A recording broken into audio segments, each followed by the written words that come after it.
Hey everyone, Dan here. Before we get into it, if you enjoy these videos, please hit the like and subscribe button and keep in mind that these are my own thoughts, opinions, and ideas. These are not meant to be, nor should you take them as investment or trading advice in any way, shape, or form. Do your own due diligence, put in the work for yourself, and make your decisions based on that. Enjoy. Alright folks, here we have after market close on Thursday, September 21st. We're going to take an updated look at Avtx. We're going to start here on Webull. We're going to flip over to the Think or Swim study, and that will be the video. So Avtx, last time we were charting this puppy, we were looking at some levels up in here. We see as it moved through the levels on the way up here, how close to the penny were we on this one? For, what's that, thousandths of a cent? So pretty good call out there on the levels. Pretty happy with that.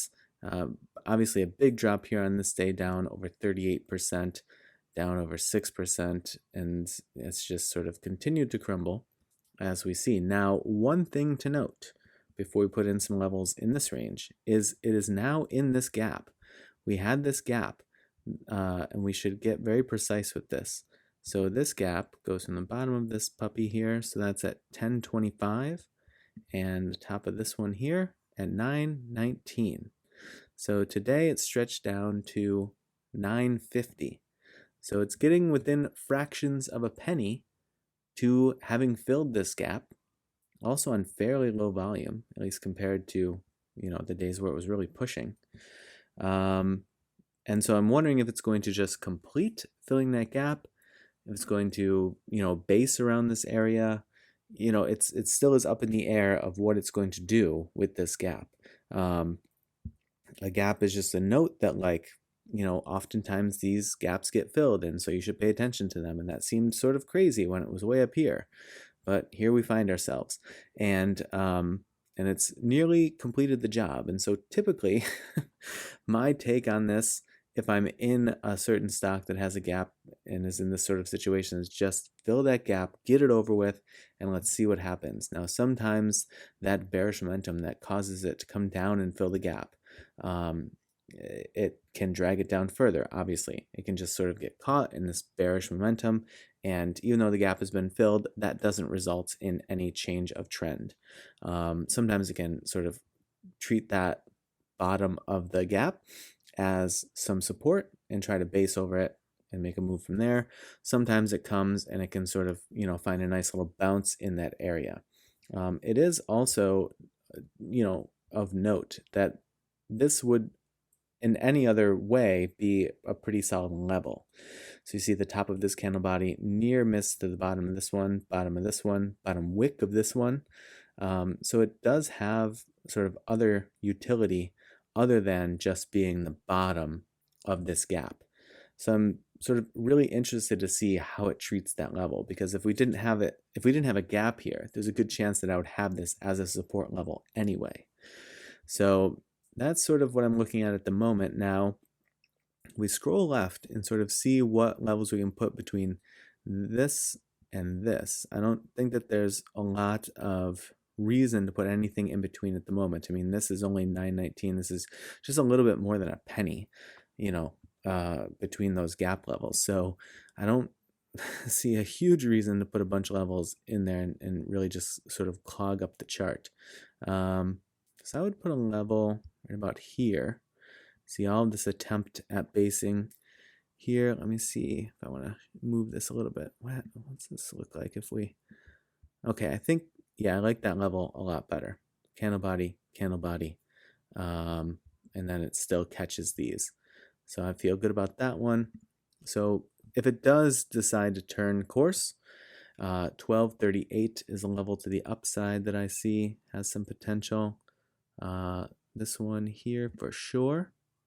12.01, so I know those are very close in, but that could just mean that, it has some stickiness in this range. 11.78. Now when we zoom in, these aren't going to look as atrociously cluttered. It gives you a little bit of space, right? But it is just potentially a sticky area on the chart for the price action that we have. So, okay, so coming back to it, let's see what else we have here. the downside, I'm not going to put anything in at the moment, just to be clear, because it has the gap. And so if it fills the gap and then pushes lower, we can always come back and have a look at it if folks are interested. But for now, that's all that I'm really sort of keyed in on to the downside. Is it going to fill that gap? Otherwise, just looking at these levels, if it does decide to make a turn, where it might pick up some steam, hit some resistance. All right, so those are the levels as I see it for the time being. Again, on the daily, they're going to be pretty tight in, but if you go to the intraday, they're going to be spaced in a way that sort of makes sense, right? You're looking at a chart here, you'd have a few levels intraday where you're looking at it, and you'll be able to hone in on it a little bit better. But that said, like I said, these three levels are certainly tight. I will give you that. All right, so flipping over to think or swim. Now keep in mind this is on the hour chart, so just trying to get a sense of what that looks like. Because you see here, previously, TTM squeeze indicator, long trigger period with all those red dots, and then it fired, continued to kind of just move sideways and slightly lower, and then it banged. And it spent a bunch of time stretching continuously out of the upper bound of the channel. And then what do we always look for? We look for it to draw back and test the mid-range of the channel. It finally did that after a few days. And what did it do? It flipped it right to resistance. And what did we see followed that? We saw test the bottom, shrug it off again, test near bottom, attempt to take it over, and then just sort of pinned itself to the mid-range. The problem is, by this point, it was in a downtrend, so that mid-range was moving downward. So by pinning itself to the mid-range of the channel, it continued to lose price.